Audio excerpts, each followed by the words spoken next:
میاں بیوی کے تعلق سے کچھ ایسے مسائل ہیں کہ جن کا جاننا بہت ضروری ہے، مگر وہ نہیں جانتے، کیونکہ دینی کتاب ہم پڑھتے نہیں اور عالم دین علماء اہل سنت سے پوچھنے میں شرم آتی ہے۔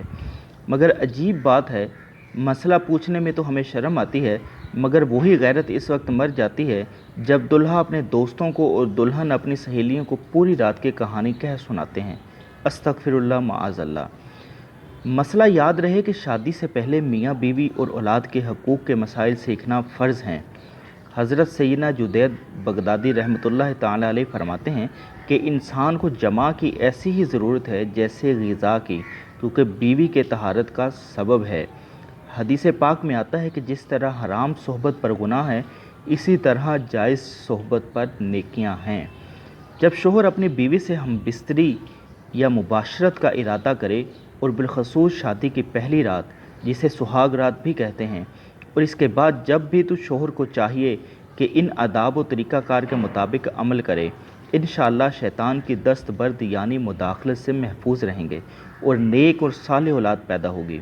نماز کے بعد شوہر اپنی دلہن کی پیشانی کے تھوڑے سے بال نرمی اور محبت سے پکڑ کر یہ دعا پڑھے: اللہم انی اسألک خیرہا و خیر ما جبلتہا علیہ واعوذ بک من شرہا و شر ما جبلتہا علیہ۔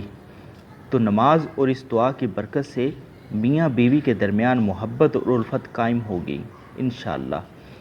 اور 10 مرتبہ اللہ اکبر پڑھے، پھر بوسو کنار یعنی کسنگ شروع کرے تو کہے بسم اللہ العظیم اللہ اکبر، اور سورہ اخلاص 1 مرتبہ پوری پڑھے۔ چند اہم مسائل اور بھی ہیں، وہ بھی سن لیجئے۔ نمبر 1، خاص جماع ہم بستری مباشرت کے وقت بات کرنا مکروہ ہے، اس سے بچے کے توتلے پیدا ہونے کا خطرہ ہے۔ نمبر 2، اسی طرح اس وقت عورت کی شرمگاہ کی طرف نظر کرم کرنے سے بھی بچنا چاہیے کہ بچے کے اندھا ہونے کا امکان ہے۔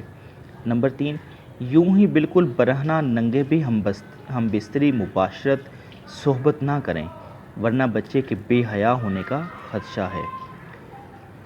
ایک اہم ٹپ یہ ہے کہ کمرے میں 0 پاور کے بلب کا اہتمام ضرور کریں، اور اگر کپڑے بالکل اتار کر ہم بستری کرنا ہے تو ایک بڑی چادر دوران ہم بستری اپنے اوپر اوڑھ لیں تاکہ پردہ پوشی ہو سکے۔ بالکل ننگے ہو کر ہم بستری کرنا گدھا گدھی کی طرح جفتی کہلائے گا، جو کہ شریعت کے نزدیک ناپسندیدہ عمل ہے۔ نمبر 4، ہم بستری کے وقت بسم اللہ شریف پڑھنا سنت ہے، اور یہ دعا پڑھے: اللہم جنبنا الشیطان و جنب الشیطان ما رزقنا۔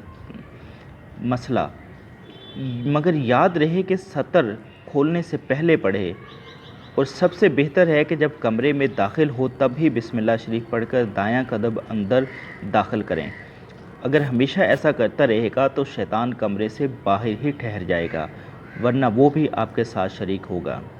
نمبر 5، عورت کے اندر مرد کے مقابلے 100 گنا زیادہ شہوت ہے، مگر اس پر حیا کو مسلط کر دیا گیا ہے، تو اگر مرد جلدی فارغ ہو جائے تو فوراً اپنی بیوی سے جدا نہ ہو بلکہ کچھ دیر ٹھہرے پھر الگ ہو۔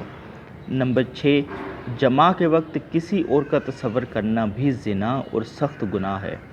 نمبر 7، جماع کے لیے کوئی وقت مقرر نہیں، ہاں بس اتنا خیال رہے کہ نماز فوت نہ ہونے پائے، کیونکہ بیوی سے بھی نماز، روزہ، اعتکاف، حیض نفاس اور نماز کے ایسے وقت میں صحبت کرنا کہ نماز کا وقت نکل جائے حرام ہے۔ نمبر 8، مرد کا اپنی عورت کی چھاتی کو منہ لگانا جائز ہے، مگر اس طرح کہ دودھ حلق سے نیچے نہ اترے، یہ حرام ہے۔ لیکن ایسا ہو بھی گیا تو توبہ کرے، مگر اس سے نکاح پر کوئی فرق نہیں آتا۔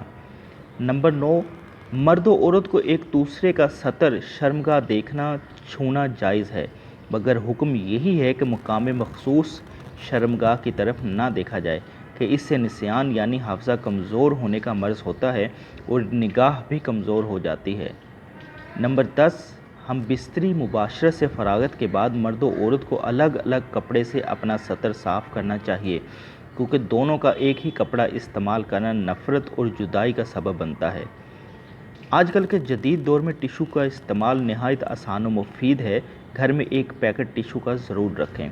نمبر 11، ہم بستری سے احتلام انزال یعنی منی خارج ہونے کے بعد یا دوسری مرتبہ صحبت کرنا چاہتا ہے تب بھی سطر شرمگاہیں لازمی دھو لیں، کچھ وقفہ دے کر، اور یہ بہتر ہے کہ وضو کر لیں ورنہ ہونے والے بچے کو بیماری کا خطرہ ہے۔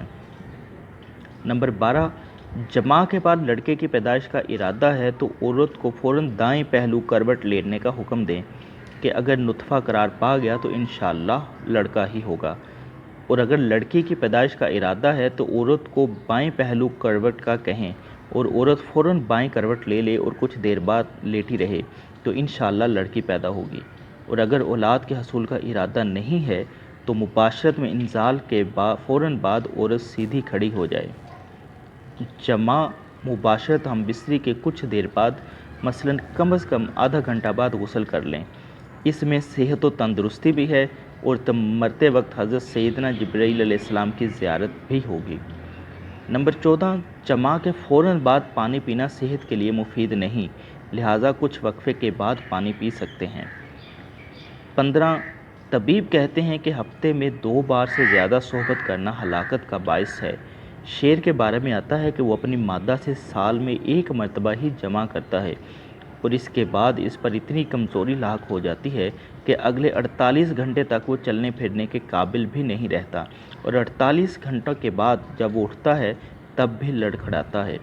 نمبر 16، عورت سے حیض کی حالت میں صحبت کرنا جائز نہیں ہے، اگرچہ شادی کی پہلی رات ہی کیوں نہ ہو، اور اگر اس کو جائز جانے جب تو کافر ہو جائے گا، یوں ہی اس کے پیچھے کے مقام سے صحبت کرنا بھی سخت حرام ہے۔